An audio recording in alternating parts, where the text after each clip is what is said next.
Hello, it's me, Arden Lee, and today I would like to talk to you about how to engage with your sexual energy when you don't have a regular partner. First, I would love to invite you to subscribe to this channel if you're getting something out of these videos, and also leave me a comment. Let me know what subjects you want to hear me talk about. I would love to connect with you. Just do it. Do it. You know you want to subscribe to it, so just do it, get it out of the way, and you don't want to hear me say this every time, so so just do it now. All right, so today I want to talk about how to engage with your sexuality and all of your sexual energy when you don't have a regular partner. Now, in some of the videos that I put up this week, you may have noticed already, I talk a lot about discernment, and I talk about a lot about what energies you are allowing into your field, whether that be people, whether that be the media you consume, the way that you curate the space around you in your home as much as possible, even what you're eating, and certainly the friends you have, and especially I talked about how personal it is to let someone into your energy field through sex, through connecting with sexuality. And I talked in another video about why I believe it is very healthy to be discerning when you're attempting to learn emotional self-mastery, when you are on that path to sustainability and happiness and self-care, why it's very important to be discerning with who you let in your fields in that way, and especially with sexuality, because attachments are created. So I'm not going to get into all of that because I covered that in another video, but what I am going to say is, well, what do you do? What do you do then if you are on the path to spiritual growth and you are prioritizing your standards and your self-care? And so out of that practice of radical discernment, you end up not having very many or any possible sexual partners. I want to let you know that this is something that I have practiced as well as preached over the past almost 2.5 years, where I've been on a pretty strong path toward my personal growth, toward my sustainability and happiness, and undoing all of my trauma patterns, undoing all of the social conditioning that was keeping me really miserable. A lot of that conditioning and a lot of that trauma occurred in relationship. So because I was not in a stable relationship at the time, again, if you are in a stable relationship and it is one that is serving you, you certainly don't have to break up with someone in order to go on this journey by yourself. If it's feeding you, then great. If it's serving you, that's at the end of the day, that is the question. Is it serving you? How is it working out for you? Is it working well? Now, a lot of relationships end up breaking up when people get on a spiritual path anyway, because if one person is growing and the other one is not, then oftentimes there's a split in the energetic compatibility. They're no longer a match to each other. One person is growing in ways that the other one can't really understand. Resentments come up, and sometimes people split up. Sometimes it happens. But what I am saying is, do not feel that I'm advocating for you don't have to be single to go on a spiritual path. You can be in a healthy relationship, and hopefully, ideally, it's something that you and your partner can do together. You can go on that path to growth and really realize your truth, and then, hey, that's great. If you both do it and you're still together, wow, that's amazing. Then you found out you really are a match. So, so that's terrific. But what I am going to say is that for me, in the past, roughly 2.5 years, as I said, since I began this path to curating my health and my happiness, really attending to my mental well-being and creating a sustainable life for myself, one where I actually get to enjoy it and be happy and have healthy relationships and healthy friendships. For the most part, I stayed celibate. There were certainly instances here and there that were worth it for me. So again, it wasn't a strict vow of celibacy, but it was a case of radical discernment. There were some instances in which I said, hey, this person is someone I've known for a while. I feel really safe with them. This, is a good experience. In other instances, I may have said, hey, I feel physically safe with this person, and I'm not really worried about getting attached to them because I don't think we're a compatible match. So I'm pretty sure I can just engage here and practice being intimate and enjoy enjoy everything that comes with it and all the attraction and that comes with it. But I'm pretty sure it's not going to be something I'm going to get attached to. It's not going to be something that I'm going to hook into. It's purely, something where I can have a positive experience and let off steam. And I made sure I stuck with that too. When I felt those hooks setting in, I was like, what are you doing? You remembered, you made a promise to yourself, you were going to have this experience, but you weren't going to let it pull you out of your center, pull you off center. And that really is what it comes down to, because finding the path on your spiritual growth is all about finding your center. And it really is about setting those standards and saying, I am not letting you into my energy field if you are not someone who has compatible values with me. And especially during this current time of political turmoil, it's become very easy. Everyone's beliefs are getting exposed. So it's become very easy to see when there are people in our social circles, in our lives, and in the world who don't have values that are compatible with ours, to say the least. And in some cases, I would say in some extreme cases, but it's becoming even more and more normal every day, in some cases, people who don't feel, for whatever reason, that we should have the same rights as they do. People who don't acknowledge the pain that so many of us have repressed for so long. I say this as a woman. I say this as a person who is queer. Although I am, I'm pretty straight passing. I have a relationship, the majority of my relationships with men.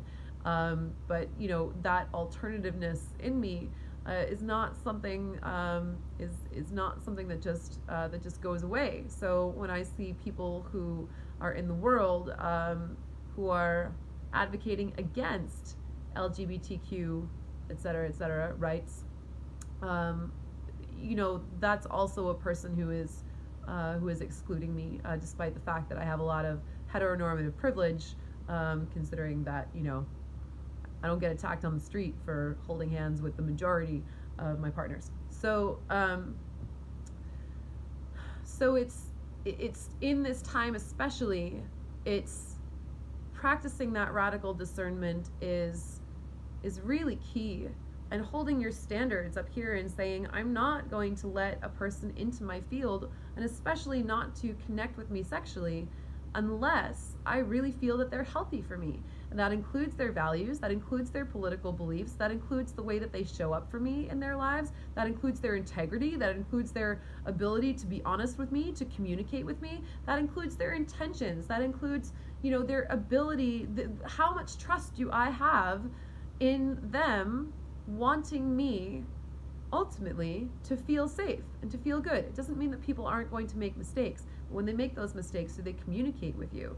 Do they say like, hey, I don't want you to feel bad. How can we fix this? Right?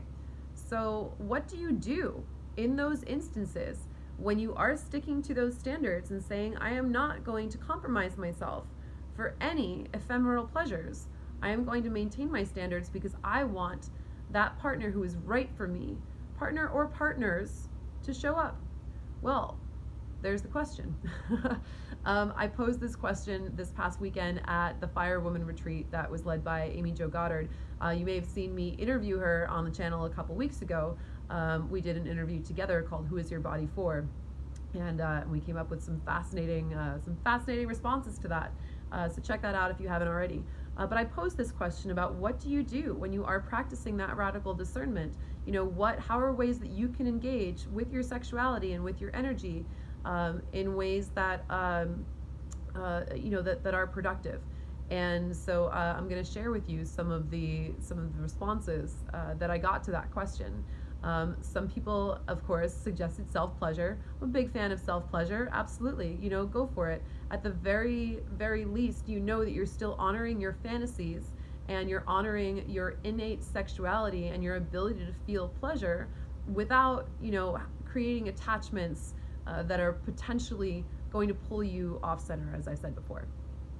Especially self-pleasure is great because it gives you an opportunity to imagine the kind of sex that you want to have and the kind of partner that you want to have.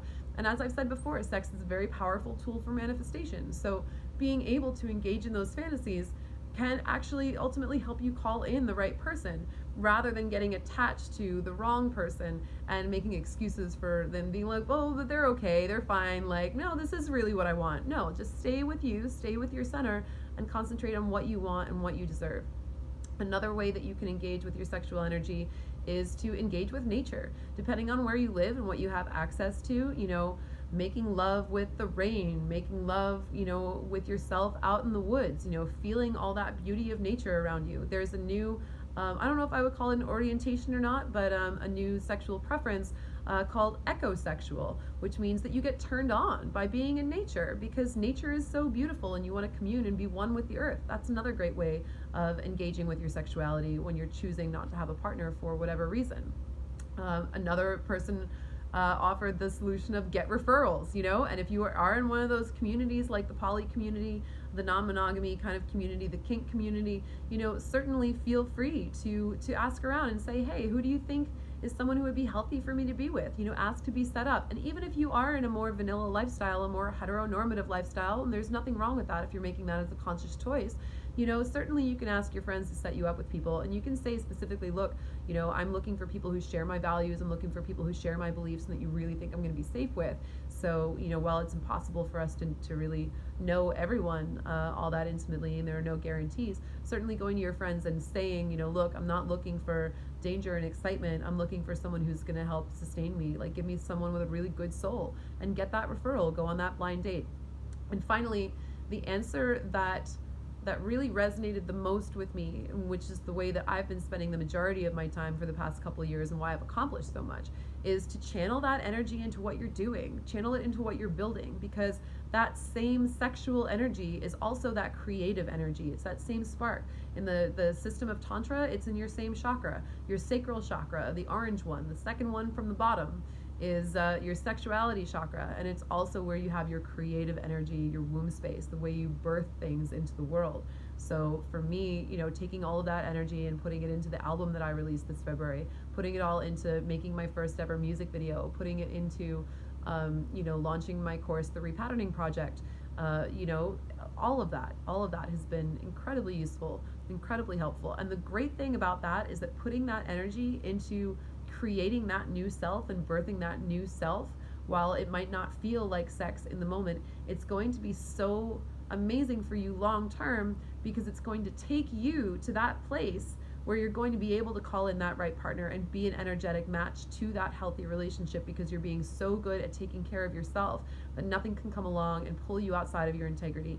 And you are offering so many amazing things to the world through your creative sexual energy that you are going to attract more and more people who are adding value to the world in the same way, because again, your vibe attracts your tribe. So the more you work on yourself, and the more you put yourself out there, and the more you create and do your own part to make the world a better place in whatever way feels good for you, the sooner and the closer you're going to be to calling in that healthy sexual relationship. It's the one you're craving. So it's a kind of a little bit of a marshmallow test thing. Can you save that energy? And can you, the marshmallow test is that, that thing that determines, do you, as if you're a kid, hey, you can eat this marshmallow now, or you can wait 30 minutes and you can eat 2 marshmallows, right? So if you, you can have sex now, and you could have sex now, but if you wait until that person comes along who is really going to be a match to you, and you, in the meantime, really work on yourself and work on your work in the world, you're going to attract a person who's going to be so much healthier for you than what you would have attracted without doing that work on yourself with the energy that you would have spent otherwise having sex. So I hope you make that choice. It's not anti-sex. It's not sex negative.